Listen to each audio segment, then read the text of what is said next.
ఆంధ్రప్రదేశ్ రాజకీయాల్లో ప్రస్తుతం తిరుమల తిరుపతి దేవస్థానం చైర్మన్ నియామకం చుట్టూ మునుపున్నడు లేని విధంగా ఒక పెను తుఫాను రేగుతుంది. బీఆర్ నాయుడు నియామకాన్ని వ్యతిరేకిస్తూ వైఎస్ఆర్ కాంగ్రెస్ పార్టీ అధినేత వైఎస్ జగన్మోహన్ రెడ్డి నేరుగా సుప్రీంకోర్టును ఆశ్రయించడం రాష్ట్ర రాజకీయాల్లో ప్రకంపనలు సృష్టిస్తుంది. తిరుమల వంటి పరమ పవిత్రమైన పుణ్యక్షేత్రానికి సారథ్యం వహించే వ్యక్తికి ఉండాల్సిన కనీస నైతిక విలువలు బీఆర్ నాయుడుకి లేవని జగన్ చేస్తున్న ఆరోపణలు ఇప్పుడు దేశవ్యాప్తంగా చర్చనీయాంశమయ్యాయి.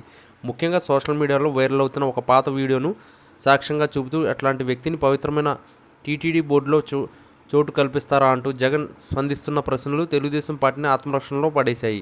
ఆధ్యాత్మికకు నిలువైన తిరుమలలో అడుగుపెట్టే ప్రతి భక్తుడు ఒక రకమైన భక్తిభావంతో ఉంటారని, అటువంటి చోటు రాజకీయ ప్రయోజనాల కోసం లేదా వ్యక్తిగత విధేయత కోసం వివాదాస్పద వ్యక్తులకు పదవులు కట్టబెట్టడం హిందూ ధర్మంపై దాడి చేయడమేనని వైసీపీ వాదిస్తుంది. జగన్ సుప్రీంకోర్టులో దాఖలు చేసిన పిటిషన్లో బీఆర్ నాయుడు గతంలో నిర్వహించిన ఒక టీవీ ఛానల్ కార్యకలాపాలను, అలాగే ఆయన మాట్లాడిన కొన్ని అభ్యంతరకర వ్యాఖ్యలను ప్రధానంగా ప్రస్తావించినట్టు తెలిసింది. ఒక వ్యక్తిగత జీవితం లేదా గత చరిత్ర పారదర్శకంగా లేనప్పుడు కోట్ల మంది ప్రజలు సెంటిమెంట్లతో ముడిపడి ఉన్న బోర్డుకు ఎలా అధ్యక్షత వహిస్తారనేది ఇక్కడ కీలక పాయింట్. కేవలం రాజకీయ పునరావాసం కోసం ఇలాంటి నియామకాలు చేపట్టడం వల్ల కలియుగ దైవం వెంకటేశ్వర స్వామి పవిత్రత దెబ్బతింటుందని జగన్ తన పిటిషన్ ద్వారా న్యాయస్థానాన్ని విన్నవించినట్లు సమాచారం.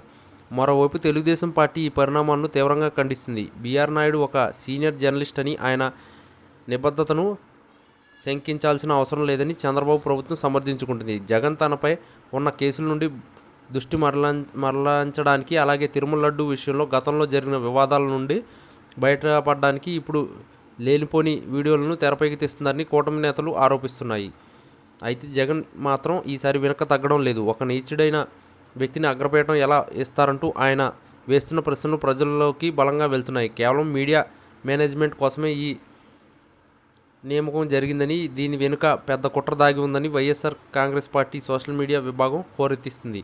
సుప్రీంకోర్టులో ఈ కేసును ఏ విధంగా స్వీకరిస్తుంది అనేది ఇప్పుడు ఉత్కంఠగా మారింది. ఒకవేళ న్యాయస్థానం ఈ వీడియోల తీవ్రతను పరిగణలోకి తీసుకుంటే అది కూటమి ప్రభుత్వానికి పెద్ద ఎదురు దెబ్బగా మారుతుంది. ఇప్పటికే తిరుమల ప్రక్షాళన పేరుతో అనేక మార్పులు చేస్తున్న లోకేష్ మరియు చంద్రబాబులకు ఈ వివాదం మింగుడు పట్టడం లేదు. రాజకీయాల్లో విమర్శలు ప్రతి విమర్శలు సహజమే. అయినా ఒక ఆధ్యాత్మిక సంస్థకు సంబంధించి ఇలాంటి నైతికపరమైన ఆరోపణలు రావడం దురదృష్టకరం. బీఆర్ నాయుడుపై వస్తున్న ఈ ఆరోపణలు నిజమని తేలితే ప్రభుత్వం తన నిర్ణయాన్ని వెనక్కి తీసుకోవాల్సిన పరిస్థితి ఏర్పడుతుంది. అదే సమయంలో జగన్ చేస్తున్న ఈ పోరాటం హిందూ ఓటు బ్యాంకును ఆకట్టుకోవడానికి చేస్తున్న ప్రయత్నమా, లేక నిజంగానే తిరుమల పవిత్రతను కాపాడడానికా అనే చర్చ కూడా మొదలైంది. ఏది ఏమైనా జగన్ సుప్రీంకోర్టు మెట్లు ఎక్కడం ద్వారా ఏపీ రాజకీయాలు అమరావతి నుండి ఢిల్లీకి చేరాయి.